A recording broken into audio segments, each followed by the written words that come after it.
Salve, salve, ouvintes da Locomotiva! Está no ar o episódio do maior campeão da história do NBB aqui em nosso especial. É claro que eu estou falando do rubro-negro, do Flamengo, atual campeão da competição, vai defender o título nessa temporada. E para falar sobre o Flamengo, eu trouxe ninguém mais, ninguém menos que a maior especialidade no assunto. Estou aqui com Enéas Lima, do Garrafão Rubro-Negro. Olá, Enéas! Olá, Lucas, obrigado pelo convite. E estamos aqui para falar um pouco a expectativa do time para esse NBB e tirar a dúvida que pode ter sobre o elenco, sobre as peças que chegaram. Vamos conversar sobre isso.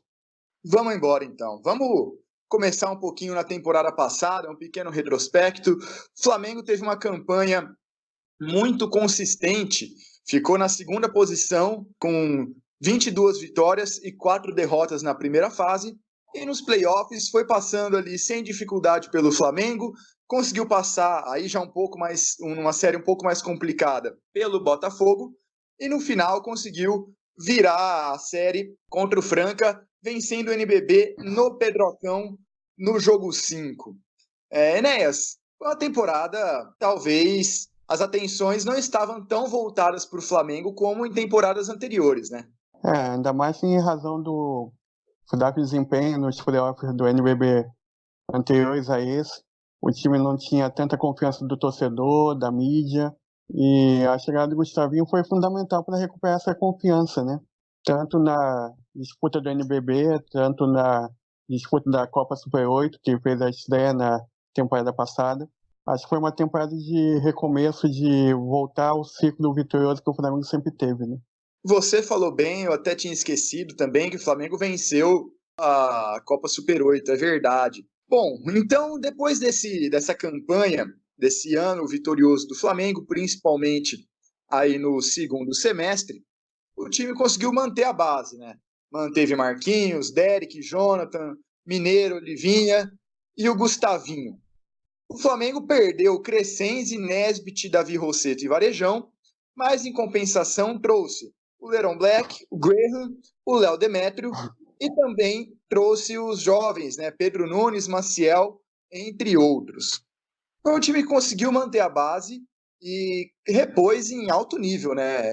Conseguiu perder um Crescenzi que tem sua qualidade, mas era banco, entrava mais para defender, e trouxe, por exemplo, para o lugar um Graham, que foi um dos maiores pontuadores do campeonato, perdeu o Nesbit e Varejão, trouxe Léo Demétrio e Leron Black, que estão muito bem, e pode trazer mais gente ainda, então conseguiu manter, e pelo menos manter, né? A gente vai ver agora no NBB se ainda não subiu o nível Flamengo para esse ano, né? Acho que conseguiu manter, eu acho até evoluir essa qualidade desse time. O Flamengo, como tu falou, trouxe grandes peças, o Graham, bem, dispensa comentários, MVP de Liga das Américas, ganhou o Campeonato Uruguai pela Aguada, que é uma grande experiência internacional, isso pode ajudar muito o time no decorrer da temporada. E agora vamos ver como o time vai se adaptar sem o Varejão no garrafão, né? Isso no início dessa temporada já está sendo um grande empecilho, mas se tratando de Gustavinho, a gente sempre pode esperar algo mais, né? Sim, o trabalho com o Varejão demorou um pouquinho para dar certo, né? Para a gente ver um Varejão em altíssimo nível, igual a gente viu no final da temporada, na Copa do Mundo, etc. Mas ele acabou chegando. Só que, até já puxando para essa temporada, o Flamengo fez alguns jogos no Carioca, disputou o torneio da NBA no Uruguai, e o Léo Demétrio foi muito bem, né? Foi talvez aí um dos grandes nomes, o Leron Black foi bem também. Tem opções para suprir a saída do Varejão, né? Acredito que sim, o Léo Demétrio, para mim, nesse início de temporada, é o melhor jogador desse reforço que vier, mais regular, mais eficiente, tem uma personalidade absurda em certos momentos do jogo. Os estrangeiros, para mim, ainda estão buscando a melhor adaptação, está longe do auge que eles podem ter dentro de quadra. Isso eu acho que só no decorrer do campeonato.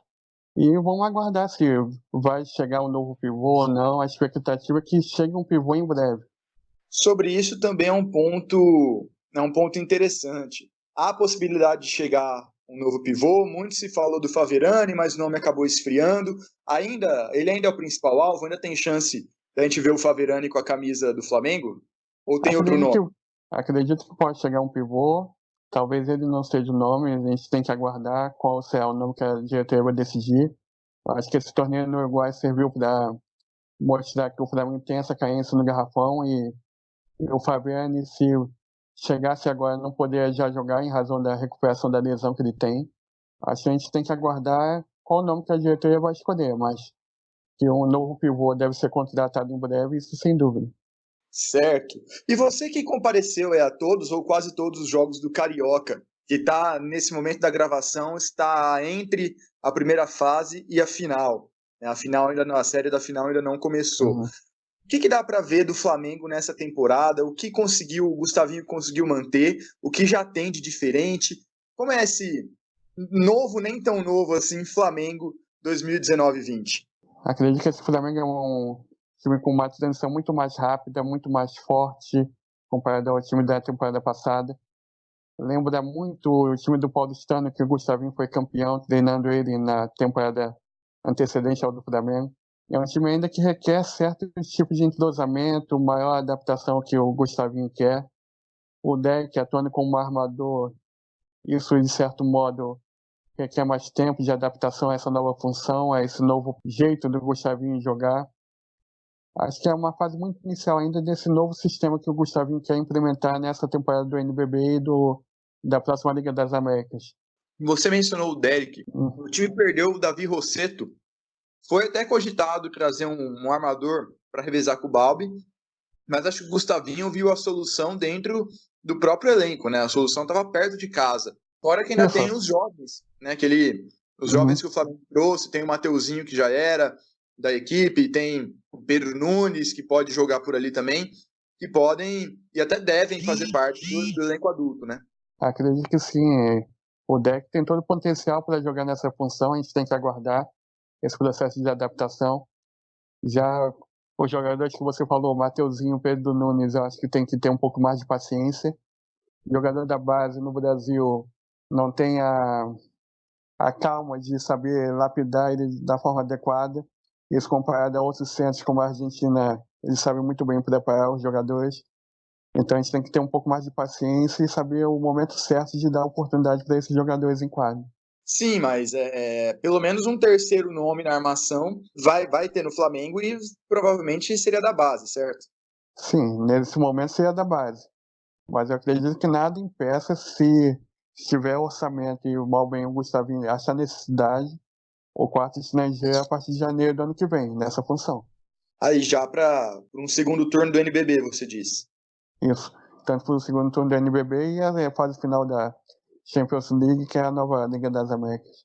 Sim, é verdade. O Flamengo tá de volta, né? Ficou uma temporada fora por causa da eliminação na eliminação precoce em temporadas anteriores do NBB. Tá de volta aí a Champions, né? Que é a antiga Liga das Américas, como você falou. E é um formato novo, né? Um Flamengo que está acostumado, assim como todos os times brasileiros, a aquele esquema de viajar para uma determinada cidade, fazer 3 jogos seguidos e voltar, agora vai ter que se adaptar, né? É um novo formato de torneio, é uma nova logística, né? Que o Flamengo vai ter que se adaptar. Não só o Flamengo, como também Franca e Mogi das Cruzes, que também estão no mesmo torneio. Acho que vai ser um grande desafio para todo mundo saber lidar com esse tipo de logística, saber lidar com esse tipo de contratempo que às vezes pode ocorrer, mudança de horários, quadras diferentes, localizações diferentes. E um torneio completamente imprevisível para mim. Não tem um favoritismo disparado de nenhum time. São Lourenço pode ser apontado como um dos favoritos, mas eu não vejo assim disparado. Flamengo, Franca e São Lourenço, para mim, são as maiores forças. Com todo respeito até o técnico do Mogi, mas eu não coloco o Mogi nesse mesmo patamar. Então, dessa vez não falta Mogi. Na minha opinião, não. Não, ó, eu vou ser sincero para você, eu concordo que o elenco realmente é desses 3 times e de algumas outras equipes da Argentina também fazem bastante frente ao Mogi das Cruzes. O Mogi já mostrou, até está mostrando no Campeonato Paulista que está muito bem, mas eu acho que ele não pode ser colocado aí nesse mesmo nível, falando aí do torneio continental. Mas É um torneio que ainda não está fechado, né? Tem possibilidade ainda de mais brasileiro entrar, ou Botafogo, ou Bauru, porque o Guarus desistiu. E a desistência do Guarus assim, nunca é legal uma equipe desistir, ainda mais pelos motivos que o Guarus desistiu, a situação da Venezuela está complicada e tudo mais. Mas recentraliza a disputa continental entre Brasil e Argentina, independente aí dos times. Isso, e centraliza, e o Brasil vai ter que saber lidar com esse tipo de forma dos argentinos jogar em quadro. Ultimamente a gente sempre sofreu situações de clube, seleção, de saber lidar com a Argentina em quadro. A frieza tática, o modo deles jogar, a catimba é uma obra que pode ser vista pelo lado positivo ou negativo. Isso o brasileiro vai ter que se adaptar. É o grande desafio. Isso, ainda mais se o jogo for lá, né? Com a torcida em cima e tudo mais. E há a possibilidade de uns jogos, sei lá, que na primeira fase jogos de ida e volta. Sim, o brasileiro vai ter que saber lidar com isso. Sim. E lá os ginásios geralmente são bem próximos, né? Até mais próximos que no Brasil. Mas vamos voltar para o NBB então. A gente tem o NBB agora com mais equipes, mas que o Flamengo ainda é um dos principais favoritos, né? Acho que é a mesma história da Champions League, só que sem o São Lourenço, né? Como você enxerga o Flamengo para essa temporada? Acho o Flamengo forte, com elenco superior na temporada passada. Acredito que vai rivalizar bem com o Franca, com o Minas, com o Botafogo. Acredito que o patamar de disputa ao título fica entre esses quatro nesse momento. Acredito que o Mogi tem chance de evoluir bem durante a competição. Já o Bauru eu não sinto tanta firmeza, ainda mais em razão da lesão do Léo e Taylor. Eu acredito que o Fagiano vai ficar muito sobrecarregado nesse tipo de função na armação do time do Demetrius. Eu não acredito que o Bauru possa chegar mais longe no NBB. Acredito que esse é o panorama do NBB que começa agora no dia 12. E o Minas?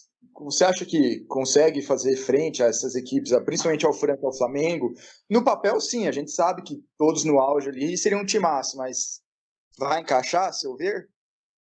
O complicado do Minas, na minha opinião, às vezes pode ser o ego dos jogadores e saber controlar isso no dia a dia. Se o Léo Costa souber administrar tudo isso, acho que o Minas é um dos amplos favoritos ao título e capaz de chegar à final, seja contra a Franca, contra o Flamengo, contra qualquer time. Bom, a minha opinião nesse ponto eu também concordo com o Flamengo, coloco o Flamengo e Franca lá em cima. O Minas é aquele time que, se encaixar, com certeza vai estar lá em cima, mas a gente não viu em quadra ainda. Está disputando, no momento da gravação, inclusive, o torneio Integração. É uma pré-temporada bem curta, só com 2 jogos lá em Campina Grande, 2, 3 jogos em Campina Grande. Não teve nenhum Campeonato Mineiro. E o time vai ter que se ajustar ao longo do NBB. Isso, inclusive, é uma diferença, né? Você falou da adaptação do Derek, que vai ter agora na armação também, a adaptação do jogo sem o Varejão, mas é uma temporada, já é a segunda temporada do Gustavinho, já é a segunda temporada do Balbi.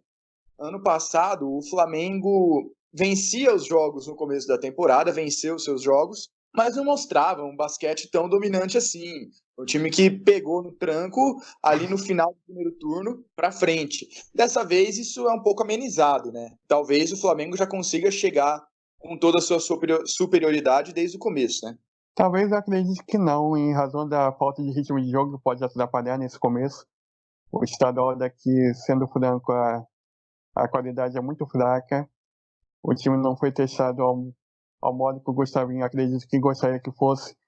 Isso pode atrapalhar no início. Basta lembrar a temporada passada. O Flamengo no estadual foi bem, enfrentou uma Liga Sul-Americana e levou um passeio do Instituto de Córdoba aqui no Rio. E depois teve vários tropeços no NBB até a Copa Super 8, que mudou o patamar do time com a elevação do crescimento do Balbi. Isso a gente tem que aguardar para ver qual o potencial e se isso vai se confirmar em quadro. Sim, mas meu ponto é justamente esse. O Balbi centraliza bastante o jogo, naturalmente, é uma característica dele, ele tem qualidade de sobra, mas agora ele já está uma temporada, né? Ele já sabe como é que o Gustavinho gosta, ele já se adaptou, por exemplo, a Marquinhos, ao Derek, ao Olivinha, Mineiro. Então já a situação é um pouco melhor, aparentemente, do que no ano passado, né? Acredito que sim, mas falta ainda uma referência no garrafão, né? Se você lembrar, o playoff do NBB passado, Bob e Varejão quase todos os ataques do time. Isso, o Malbem, essa referência ele não tem agora. O Mineiro ainda curte uma adaptação, é um jogador completamente de um estilo completamente diferente. E isso o Flamengo vai ter que se adaptar no decorrer da temporada.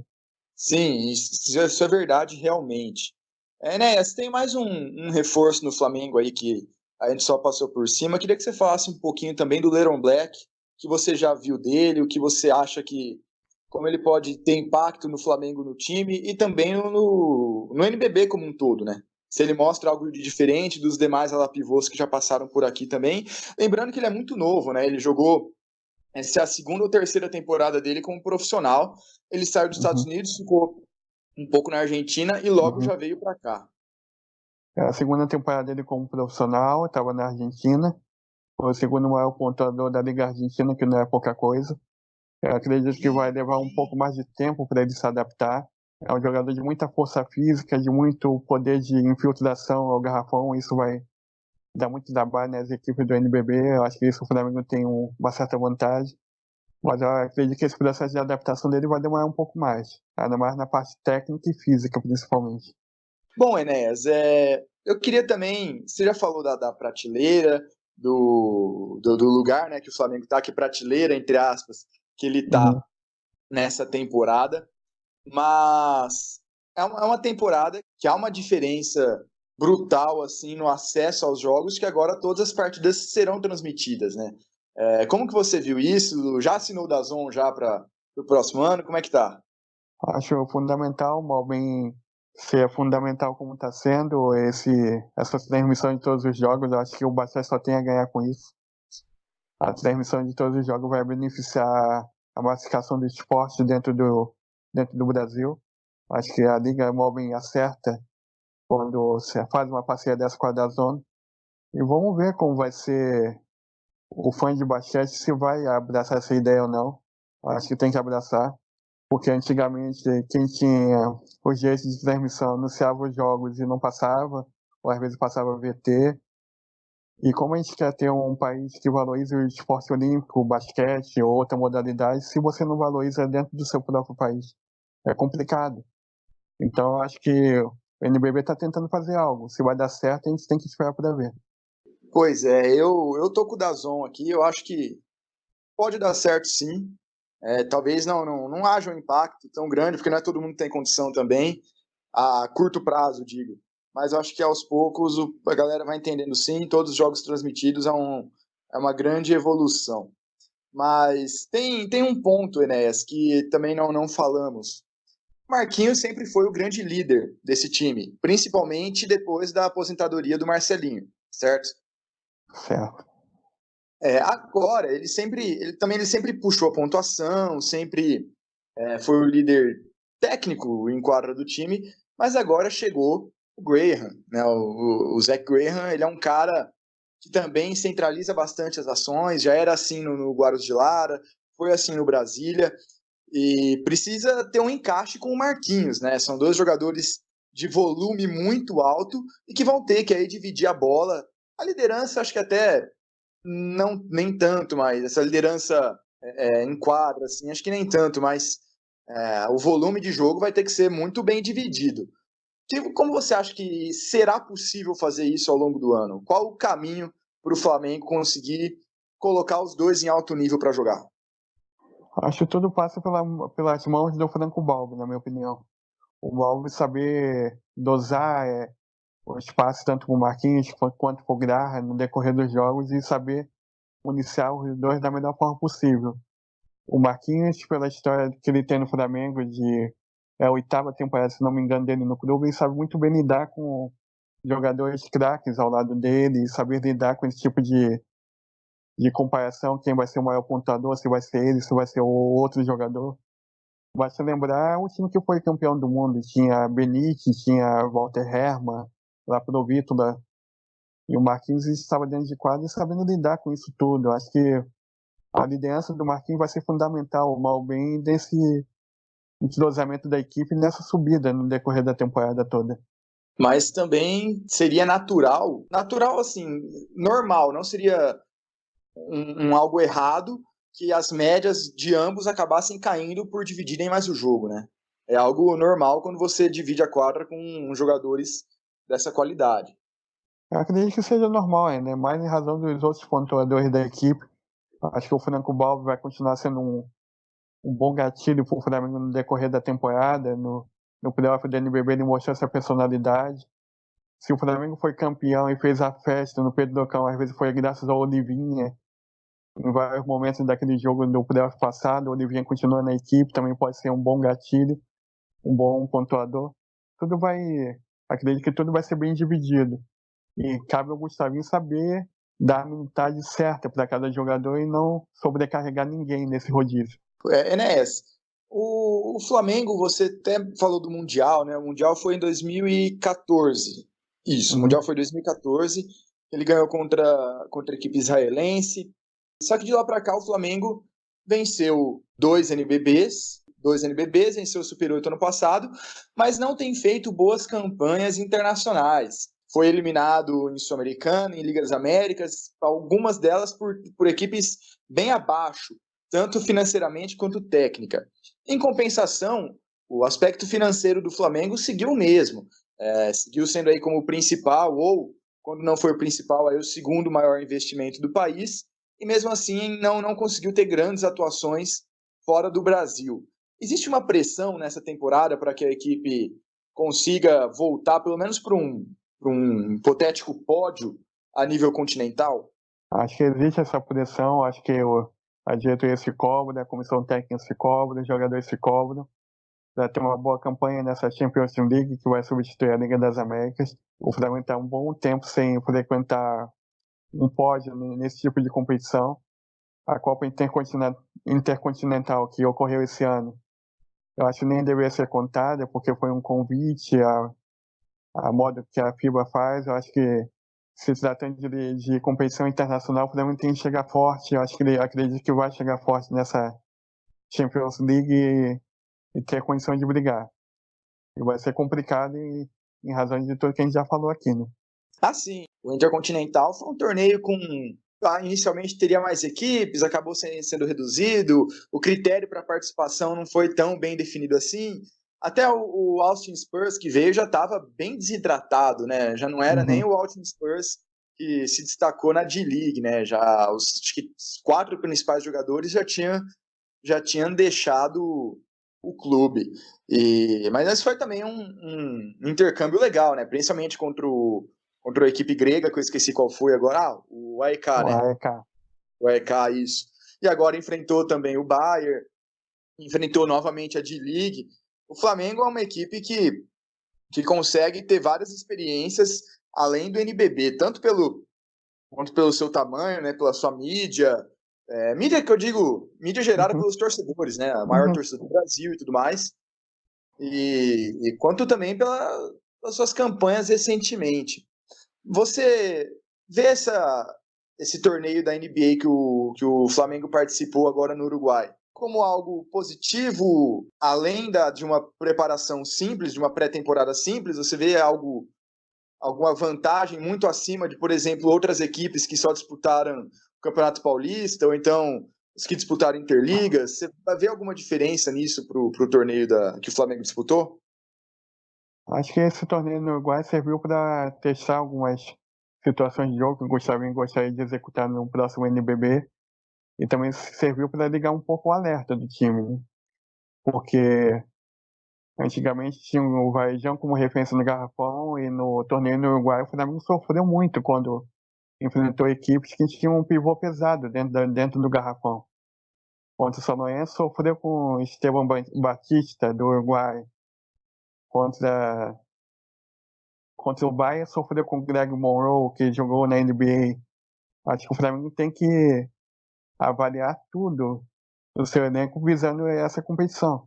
O Greg Monroe já é um pivô aí de um nível acima, né? O Flamengo, nesse ponto, foi uma experiência legal. Bom, Enéas, para a gente chegar perto aí do fim do papo, a gente está com quase meia hora de conversa já. Uma pequena polêmica aqui. O Balbi chegou no Flamengo ano passado, teve aí um período de adaptação, que talvez não tenha conseguido ser o grande líder nas primeiras partidas, era natural, né? Gustavinho vinha de um jogo extremamente rápido no Paulistano, tentou replicar no Flamengo, viu que não ia dar para fazer um copia-cola, né? Então fez os ajustes, conseguiu tornar o Balbi esse líder ao longo da temporada, e com muito sucesso, tanto é que venceu tudo que disputou aí do Natal para frente. Mas agora os times brasileiros estão olhando com muito mais carinho para o mercado argentino, tanto para jogadores argentinos quanto para outras nacionalidades que jogavam por lá também. E a questão financeira ajuda muito. Você acha que, numa comparação de Balbi com Fagiano, são dois jogadores que já se destacavam por lá e agora estão aqui, de qual lado você fica, por quê, e qual o impacto de ter dois armadores dessa qualidade jogando no Brasil, jogando no nosso NBB, ensinando também os jogadores da base, né? Vamos ressaltar aí, só ficando nesses dois como exemplo. O Balbi tem Mateuzinho, tem Pedro Nunes, que vão aprender muito com ele. O Bauru, por outro lado, também tem seus armadores bem jovens, tem Lucas Brito, tem Samuel, então também podem servir como mentores, né? Então, de que lado você ficaria aí numa possível disputa? Eu, pessoalmente, eu tô muito ansioso para ver o primeiro Bauru e Flamengo, e qual impacto você acha que pode ter essa invasão argentina, entre aspas, por aqui? Acho que primeiramente tem que elogiar os dois, são dois armadores que estiveram na campanha da Argentina na eliminatória para a Copa do Mundo da China. Acho que só por ser lembrado pelo Sérgio Hernandes já merece todos os elogios os dois. Mas acredito que o Balbi é um jogador mais completo do que o Fagiano. Acho que no NBB ele conseguiu comprovar isso, no NBB passado ele conseguiu comprovar isso. Acredito que o Fagiano tem um poder de leitura de jogo, às vezes um pouco mais no feijão com arroz, na maioria dos jogos. Eu acredito que isso pode ser uma vantagem a favor dele, mas eu acho que o Balbi, em termos de espetáculo, em termos de levantar o torcedor com uma jogada que ninguém espera, eu acho que o Balbi sabe desequilibrar. E sobre orientar os jogadores mais jovens, eu acredito que os dois têm essa capacidade também. O Fagiano, pelo lado do Bauru, pode auxiliar tanto quanto o Samuel Pará, quanto o Emanuel, quanto o Malaquias. Eu acredito que ele tem um grande poder de ensinamento para esses dois. E pelo lado do Flamengo, o Franco Balbi também pode ajudar esses jogadores que tu citou, Mateuzinho, Pedro Nunes, e também pode ajudar os mais experientes da equipe a olhar o jogo de outra forma. Sim, eu vejo por aí também, e só fazendo justiça, claro, às demais equipes, né? O São José também tem Diego Figueiredo na armação, mas também conta com o Carlos Bueno e o Mariani nas alas. A Unifacisa contratou o próprio final. Oi? São José tem mais um agora, né? Ah, sim, tem o Ambrosino, né? Mas aí já é pivô. Ambrosino recém-chegado. Uhum. A Unifacisa contratou o Pepo Vidal, que é uruguaio, mas que a escola é semelhante, e também estou ansioso. O Pepo Vidal era um jogador que já teve seu nome sondado aqui pelo Brasil em temporadas anteriores, experiente, estava na Espanha. Vai ser bem legal ver mais um estrangeiro desse nível jogar por aqui. Olha, Enéas, a gente está chegando no final aqui. Dou o espaço para você. Você pode falar o que você quiser, fazer o seu merchan. O Garrafão Rubro-Negro está com várias novidades para essa temporada também. Pode aproveitar e falar. Mais o recado que você quiser, declaração de amor para quem você quiser, desafeto, o que você quiser, o espaço é seu. Só agradecer a confiança e o espaço que você está me dando. E pedir para o pessoal seguir o Garrafão Rubro-Negro nas redes sociais e saber tudo que ocorre com o basquete do Flamengo. E aproveitar esse espaço também e mandar um abraço para toda a turma do grupo do Bola Laranja. O pessoal que gosta muito lá de mim, tu sabe disso. E é isso. Um abraço sempre para o Bola Laranja, que quem não sabe é um grupo de WhatsApp que reúne aí vários jornalistas basqueteiros desse Brasil, alguns torcedores também, vários jornalistas, inclusive, que estão aqui na nossa série do NBB, jornalistas como Felipe Souza, Lucas Magalhães, esses só falando dos episódios que já foram publicados, né? Mas teremos outros, vários outros que ainda vêm pela frente que também estão nesse grupo. Né, só uma última coisinha que eu esqueci de perguntar, até como curiosidade para todo mundo aí que está ouvindo a gente, que segue você também, ter uma Uhum. noção melhor. Você cobre o basquete rubro-negro há muito tempo, já teve seu blog, já passou pelo Globo Esporte, agora está independente. Como surgiu o Garrafão Rubro-Negro? Conta um pouquinho para a gente da história, como você chegou nesse estágio aí com tantos seguidores, só até buscando aqui no Twitter, que eu esqueci de cabeça o número. São mais de 24 mil. 24 mil, tá com quase 25 aí. Conta um pouquinho pra gente do Garrafão. O Garrafão surgiu em 2011. Pra falar a verdade, eu estava cansado de cobrir futebol aqui no Rio de Janeiro. E sempre tinha um amigo que falava, tenta olhar pro basquete do clube, não tem visibilidade, não tem mídia. Eu fui cobrir um jogo entre Flamengo e Boca Juniors pela Liga Sul-Americana. E depois daquele jogo eu comecei a ver o basquete de outra forma. Aí pensei no nome, que poder agregar tanto ao torcedor e poder se familiarizar muito rápido em rede social. E aí nasceu o Garrafão Rubro-Negro, e tá desde 2011. E o Flamengo também tem a vantagem da estabilidade política, digamos assim, pelo menos em relação ao basquete, porque a gente vê aí Botafogo, Vasco, outras equipes também que já não estão mais profissionais aí, como o Palmeiras, o E o Flamengo, que Flamengo. acabaram, né? Muitas vezes por divergência, mudança de mandato. Uhum. O Flamengo teve suas turbulências, mas segue firme até hoje, é um projeto super sólido e tudo indica que vai ficar aí por muitos e muitos e muitos anos, né? O Flamengo não depende mais do futebol para pagar a folha salarial do basquete. Isso mal bem tem que ser sempre ressaltado e elogiado, comparado a outros clubes do Brasil. Eu acho que a realidade é um pouco diferente. Eu não conheço muito bem o Corinthians, o São Paulo, o Botafogo, mas acredito que o dinheiro do futebol deve ajudar o esporte olímpico nesses clubes, e no Flamengo não ocorre isso. O basquete do clube é autossustentável. E esse tipo de projeto, na minha opinião, tem que ser sempre elogiado.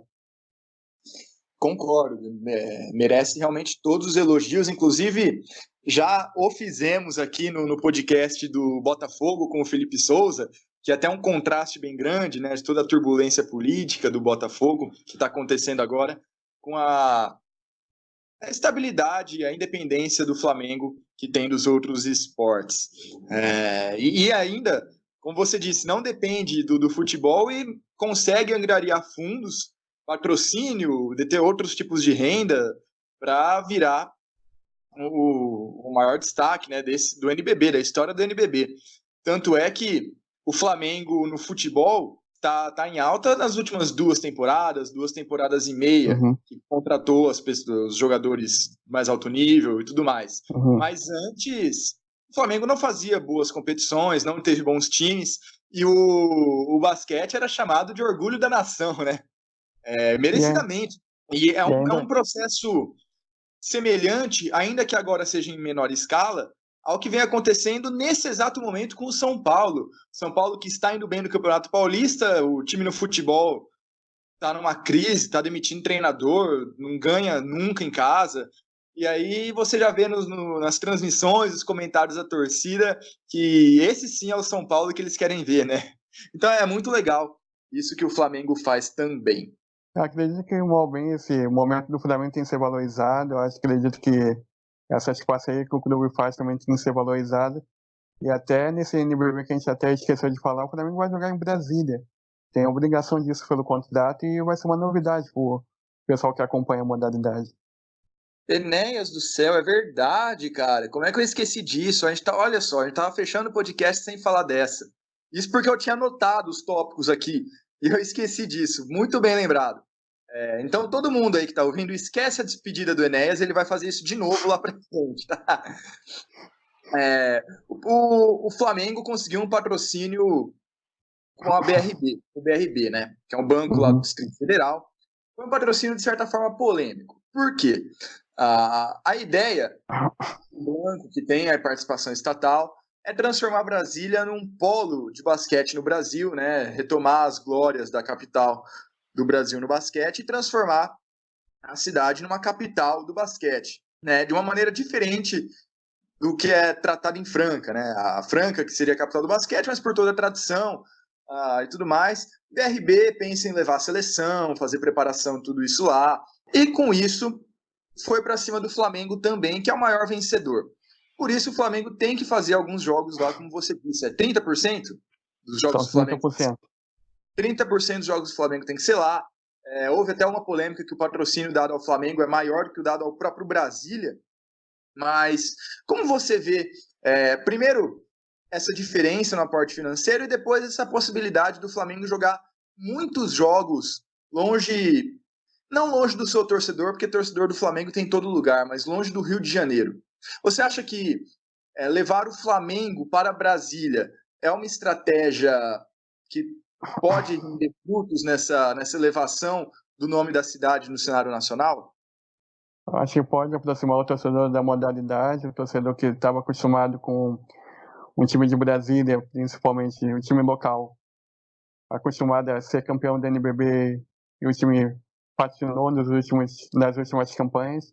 Acredito que o Flamengo pode reaproximar esse torcedor que gosta de basquete da modalidade na capital. E eu acredito na questão da logística, é uma questão muito mais simples. Uma viagem do Rio até Brasília se eu não me engano, são 2 horas de viagem de avião. É bem diferente do Flamengo jogar em Manaus. Vamos acreditar que o Flamengo pudesse fazer uma parceria com alguém de Manaus. Acredito que nessa parceria todo mundo sai ganhando. Quem gosta de basquete, ou o time que tem um patrocínio vai receber um grande patrocínio. Tudo bem que tem essa polêmica e todo mundo sabe hoje os valores envolvidos, mas a gente tem que pensar na valorização do esporte como um todo. Mas não corre o risco disso gerar um número alto de jogos do Flamengo sem público? Porque o Flamengo, ele até quando ele jogava na Arena Carioca no passado, a gente via a Arena Carioca quase toda vazia, mas por diversos motivos, tá? Uhum. Por horário complicado, Uhum.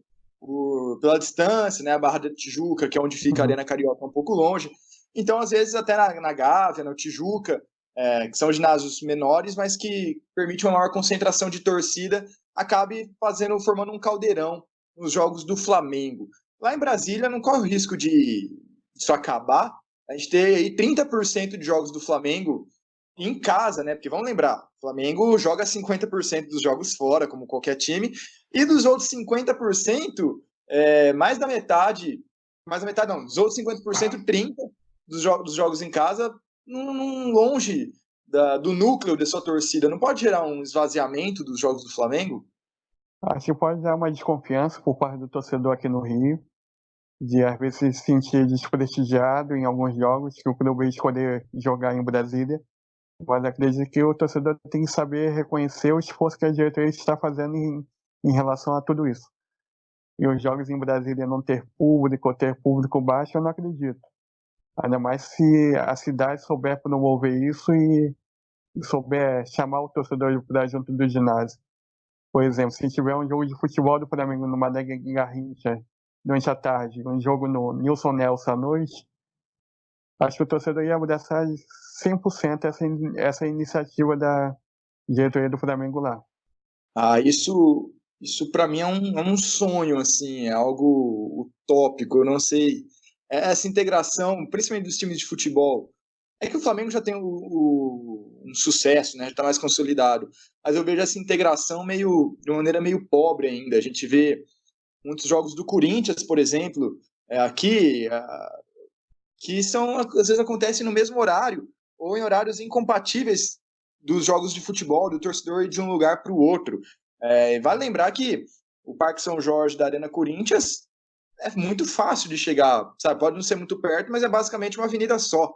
Então, é uma integração que eu gostaria muito, eu torço muito para que isso aconteça, mas eu acho um pouco utópico demais. Se o Flamengo conseguir, ótimo, bom para ele, bom para o campeonato, né? Que outras equipes consigam se espelhar nisso, mas nesse ponto eu acho que eu discordo um pouquinho de você, eu não sou tão otimista assim não, viu?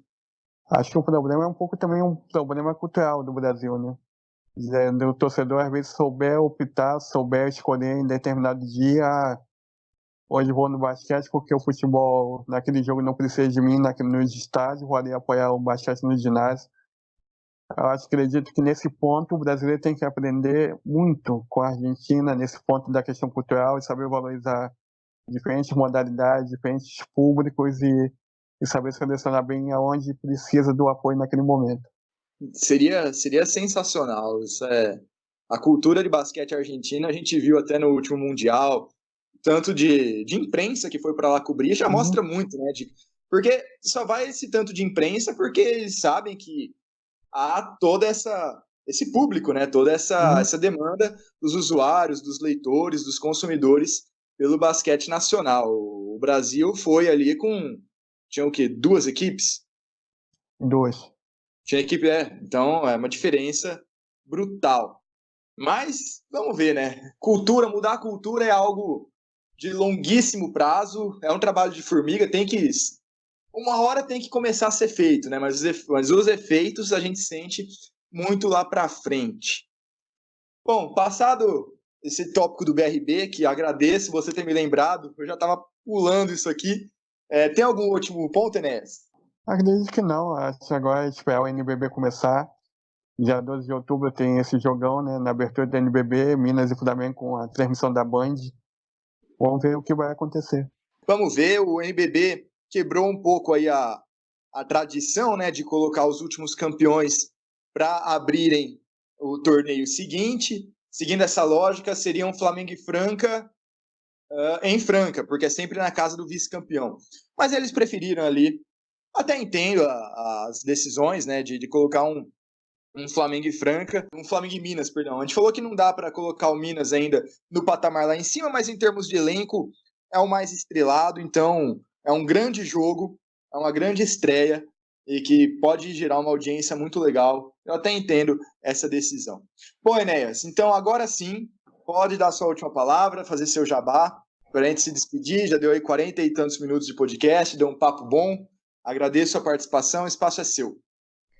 Agradecendo a confiança que você me deu e pedir para todo mundo acessar o conteúdo que está sendo promovido pelo Locomotiva, é um conteúdo de extrema qualidade. E quem não segue aí no Garrafão Rubro Negro nas redes sociais, é bom seguir. Tudo do Flamengo no NBB, no decorrer da temporada vai estar lá. E mandar um abraço pro grupo do Bola Laranja, um abraço pro Fernando e vamos em frente. Isso aí, Fernando Fernandes, que agora também faz parte do Garrafão Rubro Negro, estava cobrindo toda a LDB do time, né? O time caiu nas semifinais para o Pinheiros, num jogaço de bola, foi muito legal, eu estava lá no ginásio também assistindo, junto com o Fernando, inclusive, foi um jogo muito legal, acho que o Flamengo acabou sendo derrotado. Bom, agradeço demais a participação do Enéas, espero que seja a primeira de muitas por aqui, né? Vamos continuar com esse podcast aí, igual a gente fez temporada passada, ao longo da temporada. Agradeço mais uma vez ao Enéas. Lembrando que amanhã teremos o podcast do SESI Franca Basquete, aí, o que fez a final com o Flamengo na última temporada. O Alfabeto quis que os podcasts deles fossem os seguintes, né? Um seguido do outro. Então teremos amanhã esse podcast com a apresentação do Fábio Toledo. Finalizo mais uma vez com a frase de sempre: compareça ao ginásio. Você, torcedor rubro-negro que está ouvindo isso aqui, compareça ao ginásio. Seja você no Rio de Janeiro, seja você em Brasília, seja você torcedor rubro-negro que não mora no Rio de Janeiro. Se o Flamengo for jogar na sua cidade, ou você viajar para o Rio de Janeiro ou Brasília, vá ao ginásio, apoie. O Flamengo está com um timaço e só vai dar jogão contra o Flamengo nesse ano. Agradeço a audiência de todos. Lembrando que temos nas nossas redes sociais toda a programação dos nossos conteúdos, todos os podcasts já lançados e que ainda vamos lançar, todos os demais conteúdos, nossos quizzes, nossos games, nossas curiosidades, tá tudo nas nossas redes sociais. É só procurar por Locomotiva Esportiva. Se estiver ouvindo a gente no YouTube, se inscreve no canal e dá o like. Aguardamos vocês amanhã. Muito obrigado. Falou!